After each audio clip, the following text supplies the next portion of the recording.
Astaghfirullah. Bismillahirrahmanirrahim. Assalamualaikum warahmatullahi wabarakatuh.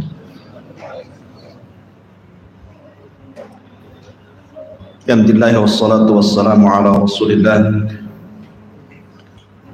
wa ala alihi wa sahbihi wa mawalah wa la hawla wa la quwwata illa billahi wa ba'd.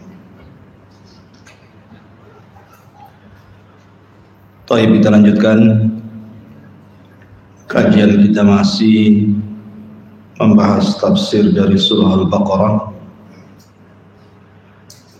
dan kita masuk pada ayat ke-61. A'udzu billahi minasyaitonir rajim. Bismillahirrahmanirrahim. Wa idh qultum ya Musa lan nasbira ala ta'amin wahidin fad'u lana rabbaka yukhrij lana mimma tunbitul ardu min baqliha wa kithaiha wa fumiha wa adasiha wa basaliha. Qala atastabdiluna alladhi huwa adna billadhi huwa khair ihbitu misra fa inna lakum ma sa'altum wa dhuribat alayhimudh dhillatu wal maskanatu wa ba'u bighadabin minallah dzalika bi annahum kanu yakfuruna bi ayatillahi wa yaqtuluna an-nabiyyina bighairil haqq dzalika bima 'asaw wa kanu ya'tadun.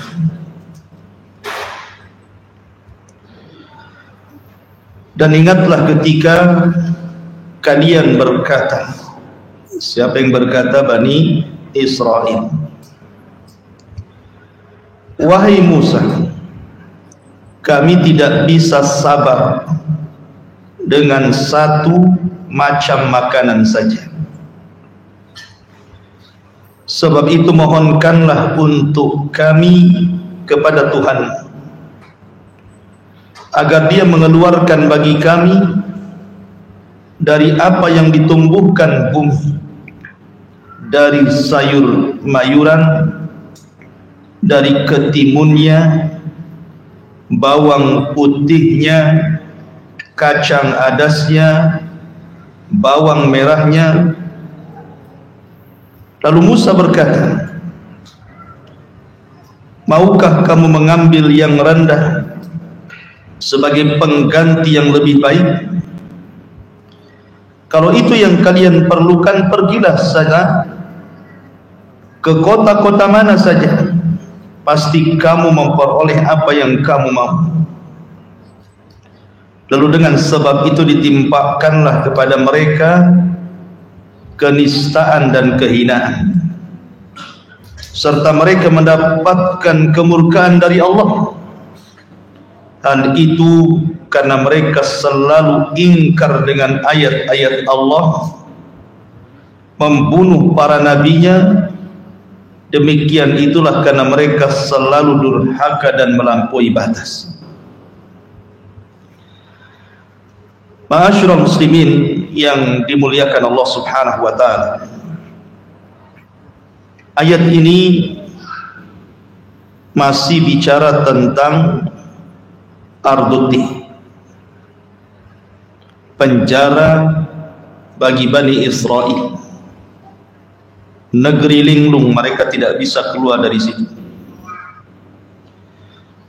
Sedikit saya ulas sejarah kenapa mereka sampai di bumi linglung. Ketika Nabi Musa alaihi salatu wassalam menyelamatkan Bani Israel dari keganasan Fir'aun yang memperbudak mereka, maka Musa pun berhasil menyeberangkan Bani Israel dari Laut Merah dan menenggelamkan Fir'aun dan bala tentaranya. Dan ini sebuah nikmat yang besar yang Allah anugerahkan kepada Bani Israel. Tetapi gaya Bani Israel itu tetaplah Bani Israel. Mereka orang-orang yang degil, orang-orang yang keras kepala dan mudah kufur. Baru saja mereka diselamatkan, tiba-tiba mereka lewat ke sebuah daerah, di situ penduduknya penyembah berhala, dan yang disembah adalah patung anak sapi. Tiba-tiba mereka mengatakan kepada Musa, "Ya Musa, ij'al lana ilahan kama lahum alihah." Wahai Musa, jadikanlah untuk kami sesembahan seperti yang mereka sembah. Maka Musa marah dan mengatakan, "Innakum qaumun tajhalun." Kalian itu umat yang jahil, sudah diberikan petunjuk mau sesat pula. Akhirnya kemudian Musa pun terus melanjutkan perjalanan menuju Palestina. Ketika sudah mendekati Palestina, Musa alaihi salatu wassalam dan Bani Israel tinggal masuk saja. Masalahnya Palestina atau Baitul Maqdis yang dituju oleh Musa dan Bani Israel terhalang oleh sebuah kota. Dan kota itu adalah kota yang sangat tua dan tertua di dunia, namanya Ariha. Dan kota ini dihuni oleh orang-orang keturunan kaum Ad, orang-orang Arab. Dan kita tahu kaum Ad itu kan besar-besar. Ada yang mengatakan dipimpin oleh seseorang namanya Iwaj ibn Unuk. Dan itu digambarkan di dalam surah Al-Maidah. Allah Subhanahu wa taala berfirman bagaimana Musa memerintahkan Bani Israel untuk masuk ke Baitul Maqdis. Ya qaumi dkhulul ardal muqaddasata allati kataballahu lakum wa la tartaddu ala adbarikum fatanqalibu khasirin. Wahai kaumku, masuklah kalian ke tanah suci Palestina ini yang telah ditentukan Allah untuk kalian, dan janganlah kalian berpaling ke belakang kalian karena takut kepada musuh. Nanti kamu menjadi orang-orang yang merugi. Jadi Musa meminta kepada Bani Israel untuk maju, walaupun di negeri Ariha itu penuh dengan orang-orang Kan'ani, orang-orang Jababir. Tetapi ketika Musa alaihi salatu wassalam mengutus mata-matanya sebanyak 12 mata-mata, salah satunya Yusha ibn Nun diutus di situ. Kemudian melihat sebenarnya seberapa besar kekuatan orang-orang yang menguasai Ariha itu. Maka setelah kemudian para pengintai ini mengintai orang-orang yang ada di Ariha itu, nampaknya kekuatan mereka terlampau kuat karena orangnya besar-besar raksasa sehingga membuat ketakutan Bani Israel. Makanya kemudian mereka mengatakan, "Ya Musa, inna fiha qauman jabbarin." Wahai Musa, sesungguhnya dalam negeri itu ada orang-orang yang sangat kuat dan kejam. Wa inna lanadkhulaha hatta yakhruju minha. Dan kami tidak akan memasukinya sampai mereka keluar dari negeri itu. Fa yakhruju minha fa inna dakhil. Kalau mereka keluar, nanti kami baru masuk. Maka Musa alaihi salatu wassalam mendengar dari 12 mata-matanya ini bahwa kaum itu kuat-kuat, kejam-kejam. Maka Musa mengatakan kepada 12 orang itu, jangan diberitahu kepada pasukan, sebab akan menciutkan hati-hati mereka sehingga tidak mau diajak berjihad. Akhirnya kemudian yang 10 orang tidak tahan untuk mengikuti amanah Musa, malah diceritakan ketakutanlah pasukan itu, kecuali 2 orang, salah satunya Yusha ibn Nun, tidak mau menceritakan. Dari sini Allah Subhanahu wa taala mengatakan, qala rajulani minal ladina yakhafuna an'ama Allahu 'alaihim adkhulu 'alaihimul bahr fa idza dakhaltumuhu fa innakum ghalibun wa 'alallahi fatawakkalu in kuntum mu'minin. Berkatalah 2 orang laki-laki di antara mereka yang bertakwa, maksudnya 2 orang yang mengikuti arahan Musa, jangan bercerita, jangan ceritakan musuh, nanti Bani Israel ketakutan. Lah berkatalah 2 orang laki-laki di antara mereka yang bertakwa, yang telah diberikan nikmat Allah, serbulah mereka melalui pintu gerbang negeri itu. Jika kamu memasukinya, niscaya kamu akan menang, dan bertakwalah kamu kepada Allah jika kamu orang-orang yang beriman.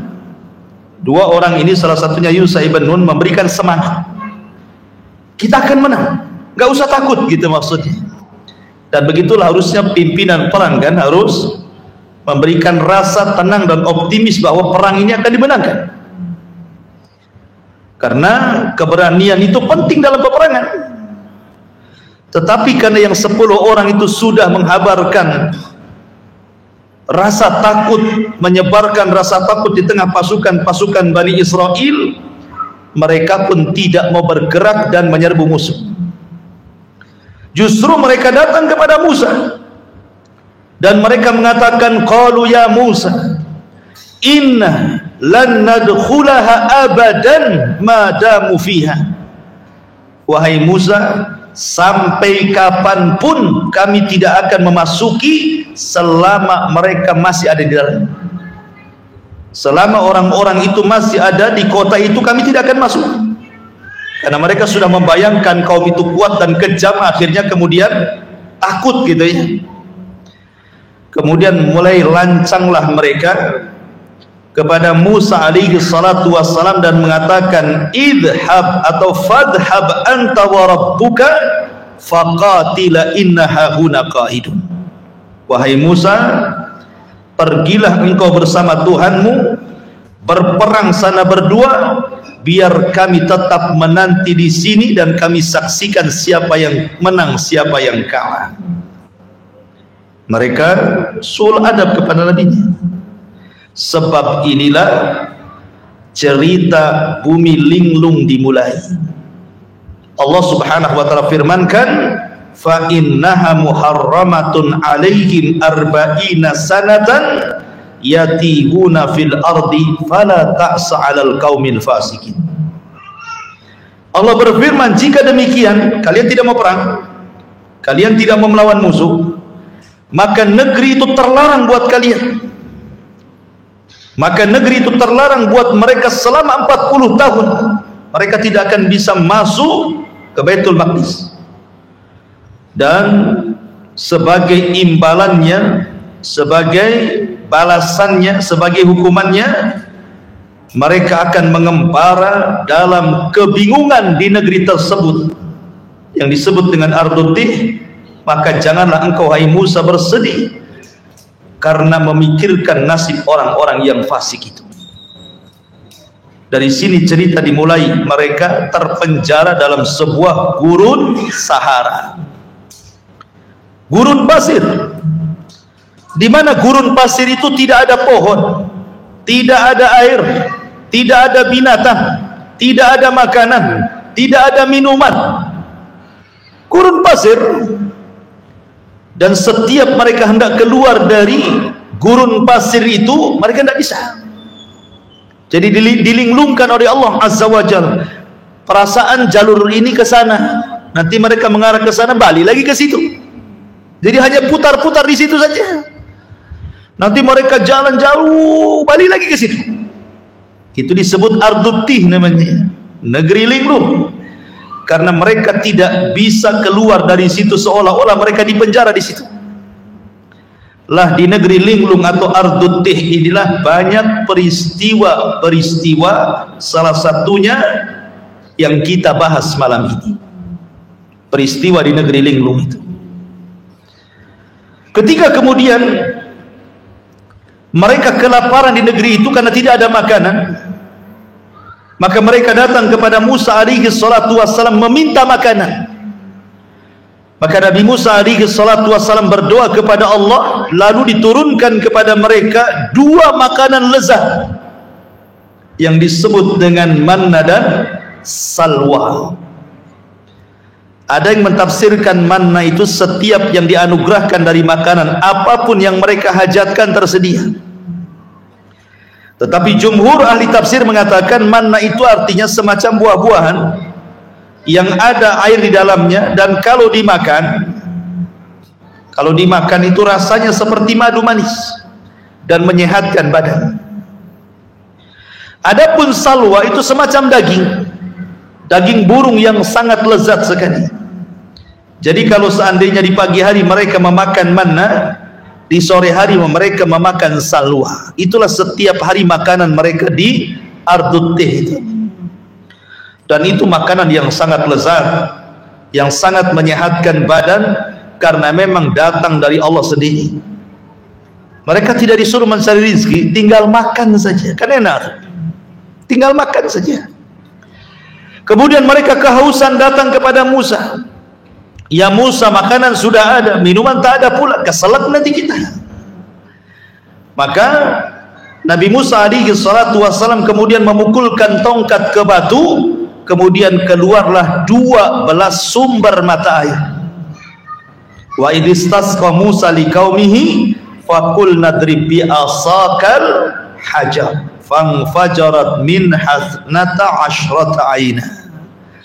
Maka keluar 12 mata air untuk 12 kabilah Bani Israel. Kemudian apabila di musim panas, karena ada kalau musim dingin enak, ketika datang musim panas mereka terasa terik matahari menyengat di atas kepala mereka. Mereka meminta kepada Musa, ya Musa, kita tidak ada rumah di sini, kita tidak ada tenda di sini, matahari langsung di atas kepala, kami tidak tahan dengan panasnya matahari.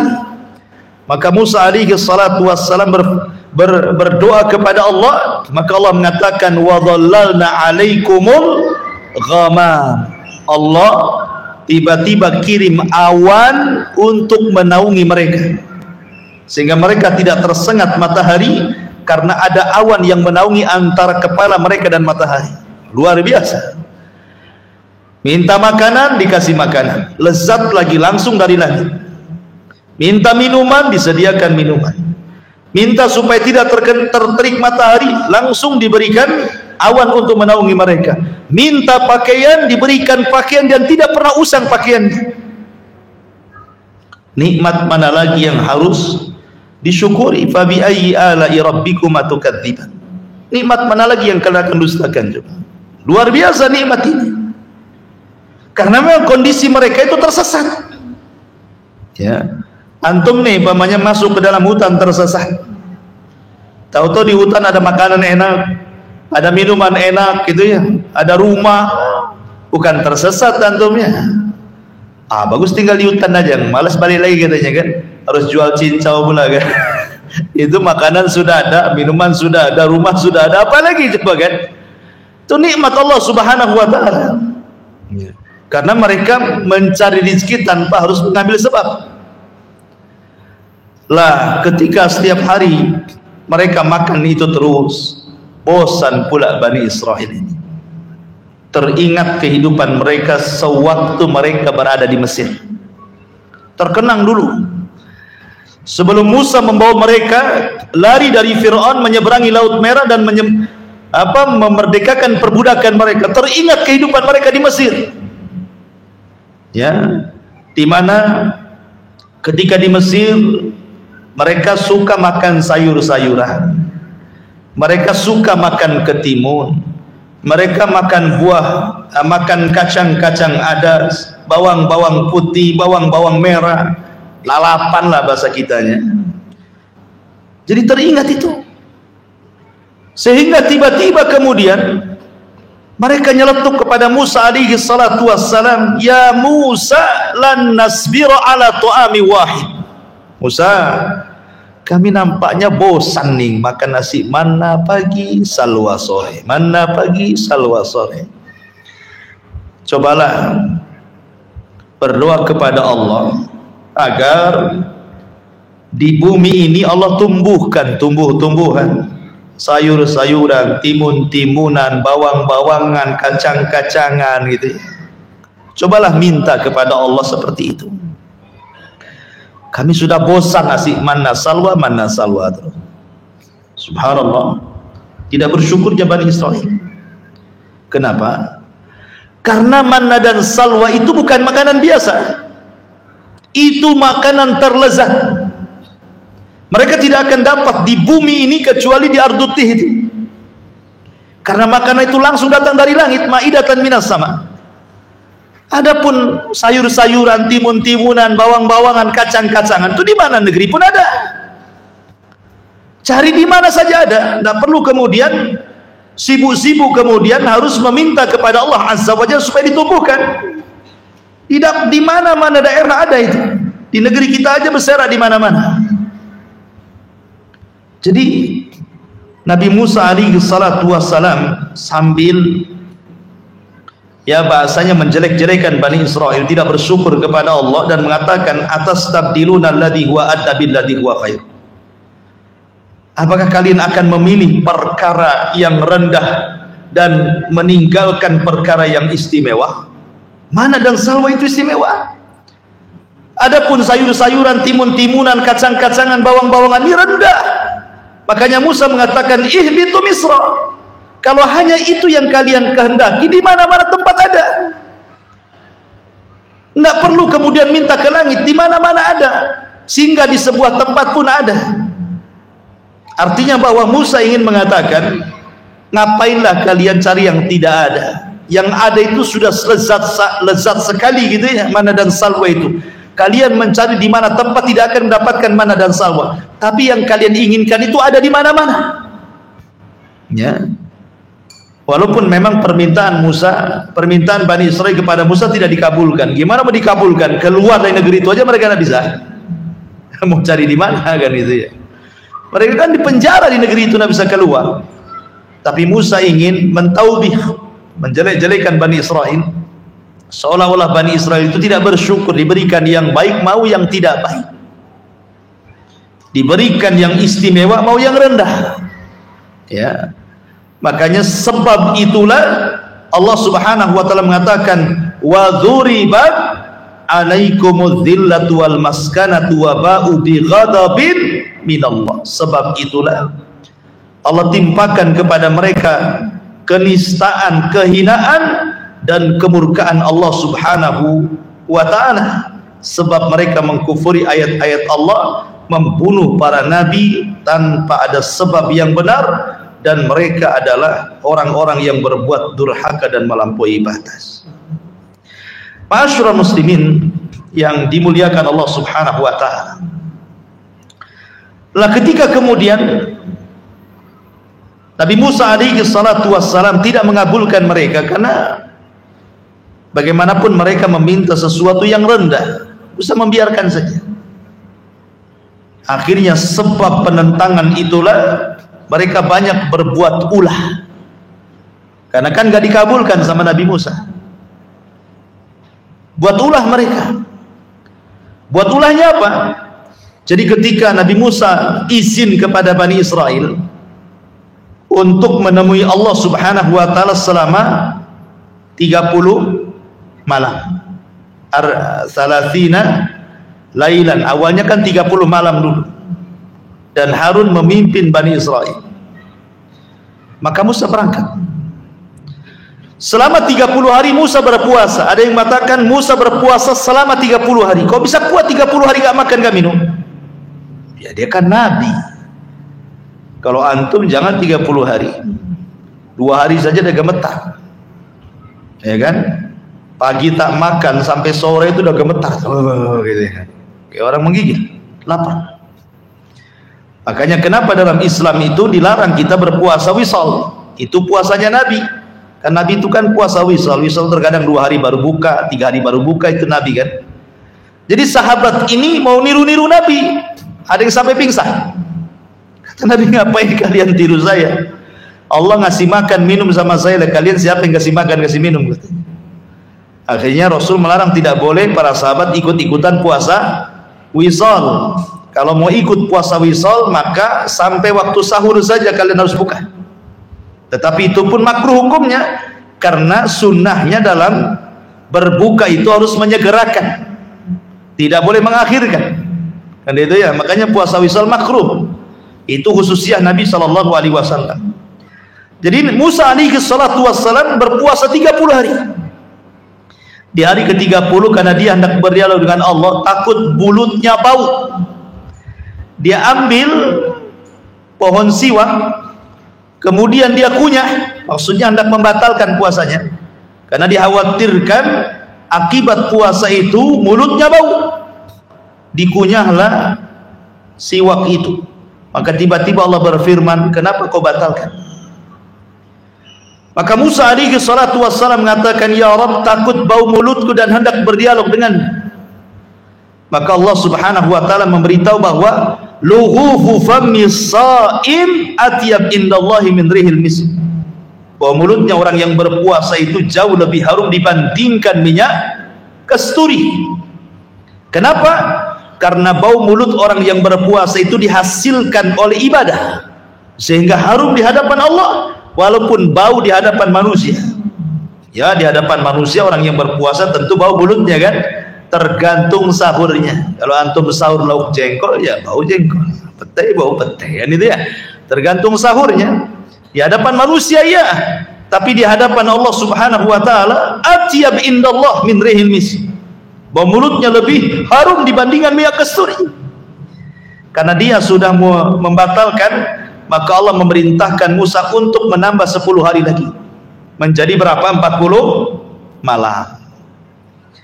Jadi Musa berpuasa selama 40 malam. Ada yang mengatakan bahwa 30 hari di bulan Dzulqa'dah, dan 10-nya masuk ke bulan Dzulhijjah.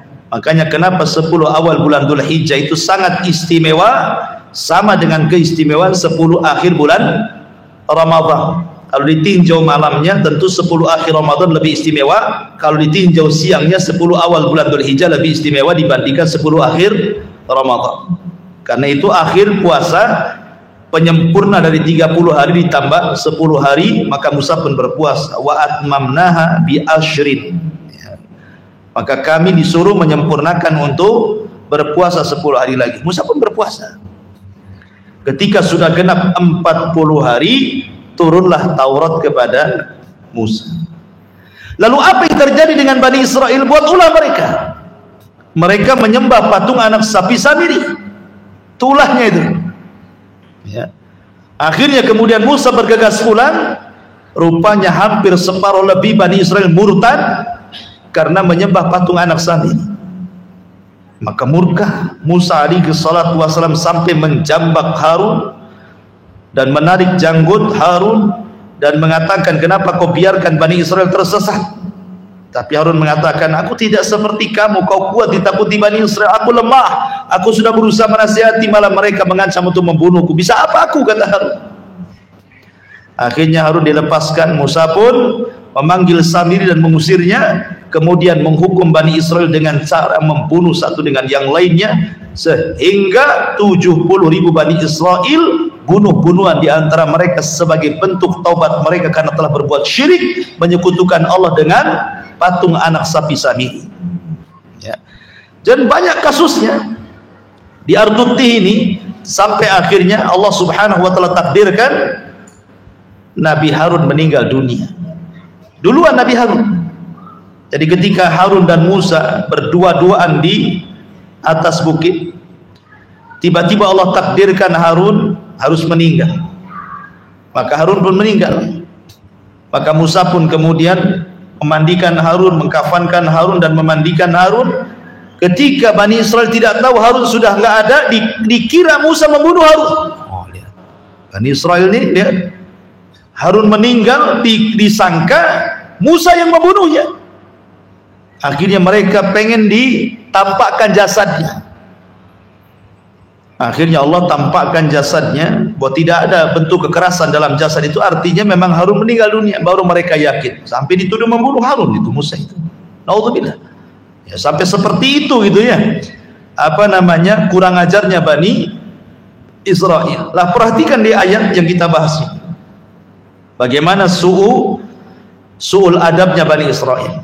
Mereka mengatakan, wa idh qultum ya Musa, wahai Musa, lan nasbira ala ta'amin wahid fad'u lana rabbah.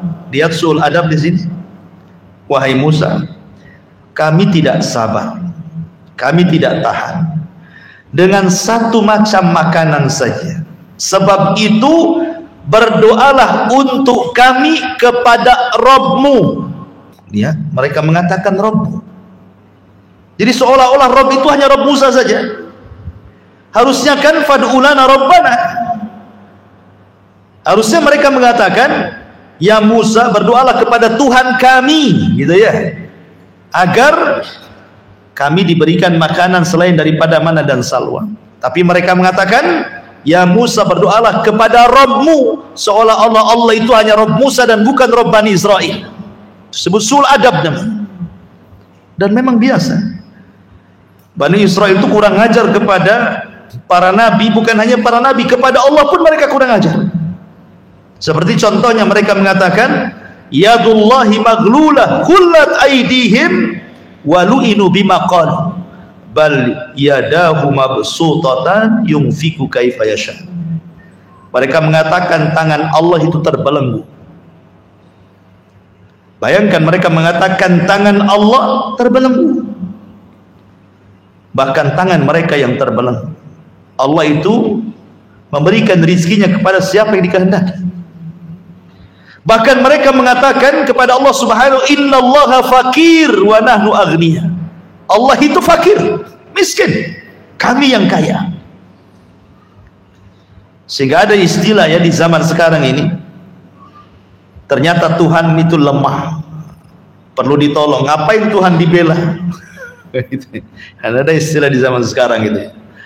Ini apa bedanya dengan perkataan Bani Israel yang mengatakan Allah itu fakir, kami yang kaya, katanya. Alhamdulillah.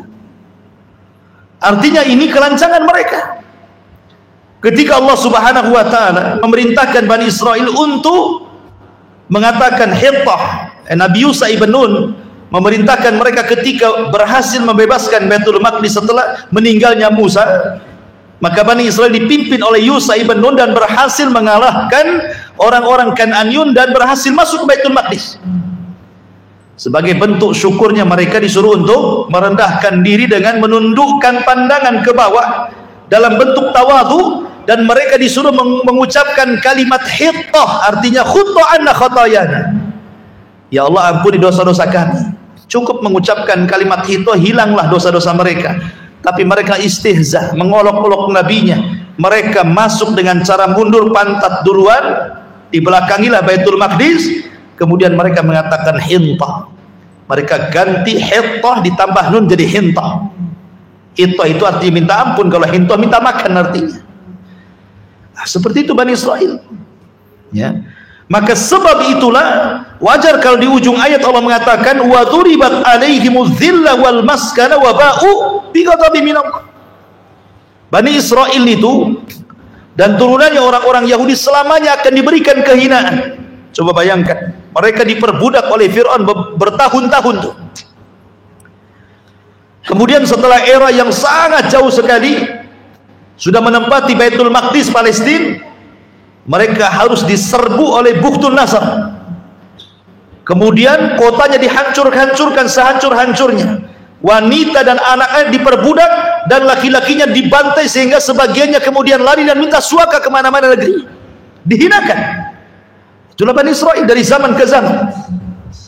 Dihinakan oleh Allah Azza wa Jalla, makanya Allah mengatakan wa dzuribat alaihimudz zillah wal maskana, dan kemiskinan. kesusahan. Bayangkan, Bani Israel sudah 40 tahun mereka susah berada di negeri lingkungan, sampai Harun meninggal, Musa meninggal, kemudian datang generasi baru, anak-anak muda pemberani, kemudian diutuslah Yusha ibn Nun memimpin mereka, dan mereka berhasil mengalahkan Kan'aniyun dan berhasil masuk ke Baitul Maqdis. Ketika mereka disuruh bersyukur, mereka ingkar, tidak mau bersyukur. Akhirnya Allah Subhanahu wa taala kirim kepada mereka apa? Penyakit taun. Mati semuanya. Kemudian kelaparan, kemiskinan. Waba'u bi ghadabin minallah, kemurkaan Allah dikirim kepada mereka taun. Dikirim kepada mereka wabah yang mematikan semuanya. Dan itu bentuk kemurkaan. Kenapa? Karena mereka kufur dengan ayat-ayat Allah dan membunuh para nabi. Jadi Bani Israel dari kalangan Yahudi, biasa mereka itu mendustakan para nabi, biasa. Bahkan terkadang ada nabi diutus kepada mereka itu bukan satu nabi dalam satu desa itu, 3 nabi. Antum baca surah Yasin, kisah bagaimana Allah utus 3 nabi ke daerah yang disebut dengan Antakya. 3-tiganya didustakan. Bahkan ada Habibun Najjar yang datang menasihati agar jangan kalian wahai penduduk Antakya mendustakan 3 utusan, mereka semua utusan Allah. Tiba-tiba Habibun Najjar yang menasihati kampung itu langsung ditangkap, dipendam satu dada, dirajam sampai mati. Bayangkan. Bahkan ada kisah dalam satu hari 70 nabi dibantai. Lihat Nabi Yahya, siapa yang membunuh? Yahudi. Penggal kepalanya, dijadikan mahar perempuan pelacur. Lihat Nabi Zakaria ayahandanya, digergaji ketika bersembunyi dalam pohon karena diberitahu iblis. Ketika pasukan mencari Zakaria masuk ke hutan, ada satu pohon memanggil-manggil Zakaria dan mengatakan, sembunyilah wahai Nabi Allah di sini. Ketika sembunyi, iblis pula datang mengetahui Zakaria sembunyi di situ. Maka ketika pasukan mencari-cari ke hutan tidak ketemu, iblis pula menjelma manusia mengatakan, kalian cari Zakaria, itu ada di situ, ada di pohon itu, gergaji saja pohon itu. Digergaji mati. Siapa yang membunuh? Orang Yahudi. Kemudian mereka mengatakan, nih Yahya Zakaria kalau meninggal tidak mungkin Isa dibiarkan. Isa itu banyak pengikutnya, sementara Yahya dan Zakaria itu masih saudaranya, masih kerabatnya. Pasti Nabi Isa akan buat ulah, akan memprovokasi manusia untuk melakukan pemberontakan karena melihat 2 nabi sudah dibunuh. Akhirnya mereka merencanakan membunuh Nabi Isa bin Maryam. Diutus juga pasukan. Akhirnya rumahnya ditinggal. Ketika itu Isa berada bersama Al-Ansar, orang-orang yang mengelilingi Hawariyun. Kemudian Isa mengatakan, kita akan dikepung, pasukan sudah bergerak dan mereka akan membunuh. Siapa di antara kalian yang mau kuusap wajahnya, kuserumpakan wajahnya, dan akan ditangkap, disalib dan dibunuh, tapi kupastikan dia menjadi temanku di sorga. Maka kemudian salah satu Hawariyun bangkit yang paling muda dan mengatakan, saya wahai Nabi Allah. Maka Musa pun kemudian sebelum ditangkap tidur, kemudian diangkat ke langit dan disaksikan Hawariyun. Selepas itu semua Hawariyun pergi berdakwah ke negeri-negeri, kecuali satu orang yang diserupakan Isa, dialah yang ditangkap, dialah yang disalib, dialah yang dibunuh. Yahudi menganggap sudah membunuh Isa dan mengatakan, qatalnal masih ibn Maryam, kami sudah membunuh Isa. Allah bantah, wa ma qataluhu wa ma sallabuhu walakin syubbiha lahu. Mereka tidak membunuhnya, mereka tidak menyalibnya, bahkan Allah menyerupakan Isa dengan muridnya. Bal rafa'ahu Allahu ila sama, Allah angkat Isa ke langit dan akan diturunkan di akhir zaman untuk membantah orang-orang Yahudi yang mengatakan kami sudah membunuh Isa. Kata Isa, saya belum mati. Ketika turun di akhir zaman, Isa membantah orang Yahudi, saya belum mati, saya tidak disalib, saya tidak dibunuh. Dan membantah orang-orang Nasrani yang menuhankan Isa, aku bukan Tuhan, aku hamba Allah. Dia sholat di belakang Imam Mahdi, tidak mungkin Tuhan sholat. Ya. Ma'asyiral muslimin yang dimuliakan Allah Azza wa Jalla, jadi betul-betul mereka itu yaqtulunal anbiya, membunuh para nabi bighairil haq, tanpa ada sebab yang dibenarkan. Dzalika bima asaw wa kanu ya'tadun. Itu karena mereka selalu berbuat durhaka dan melampaui batas. Makanya kenapa Nabi SAW selalu mewanti-wanti para sahabat. Ketika ada satu ayat turun, kalau tidak salah akhir-akhir Al-Baqarah, in tubdu ma fi anfusikum aw tufuhu yuhasibkum bihillah. Apapun yang kalian tampakkan atau yang kalian sembunyikan tetap ada hisabnya. Sahabat merasa berat dengan ayat ini. Akhirnya kemudian mengadu kepada Rasulullah. Rasul murka dan mengatakan, ataquluna kama qalat banu Israel sami'na wa asaina, qulu sami'na wa ata'na. Kata Nabi SAW, apakah kalian wahai sahabat-sahabatku akan meniru Bani Israel yang mengatakan sami'na wa asaina, kami dengar kemudian kami bermaksiat? Katakan sami'na wa ata'na, kami dengar dan kami taat. Dari kasus ini sahabat tidak berani lagi menentang setiap ayat yang turun kepada mereka. Mereka langsung melaksanakannya, kecuali apa yang tidak sanggup bagi mereka, maka Allah berikan keringanan kepada mereka. Dari sinilah maka sifat para sahabat Allah sifatkan dalam Al-Quran, innama qaulul mu'minin idza du'u ilallahi wa rasulihi an liyahkuma bainahum an yaqulu sami'na wa ata'na. Kata kunci seorang mukmin, seorang sahabat Rasul, apabila Allah dan Rasulnya berhukum kepada sebuah perkara, maka mereka akan mengatakan sami'na wa ata'na, kami dengar dan kami taat. Itu kata kunci para sahabat. Berbeda dengan Bani Israel, sami'na wa asaina. Ketika kemudian mereka hendak dihukum oleh Musa gara-gara mereka menyembah patung anak sapi, dibuatkan perjanjian kepada mereka oleh Musa. Nih Taurat, saya sudah dapat Taurat dari Allah, dan saya akan bacakan kepada kalian. Di antara hukuman orang yang menyembah patung anak sapi, menyekutukan Allah Subhanahu wa ta'ala, maka kalian harus membunuh satu dengan yang lainnya. Awalnya mereka mengatakan sami'na, kami dengar, tetapi ketika mendengar harus saling membunuh, wa asaina, kami nggak bisa. Masa hukumannya saling bunuh katanya. Dari sini Allah Subhanahu wa ta'ala angkat bukit Tur di atas kepala mereka. Wa rafa'na fawqakumut Tur.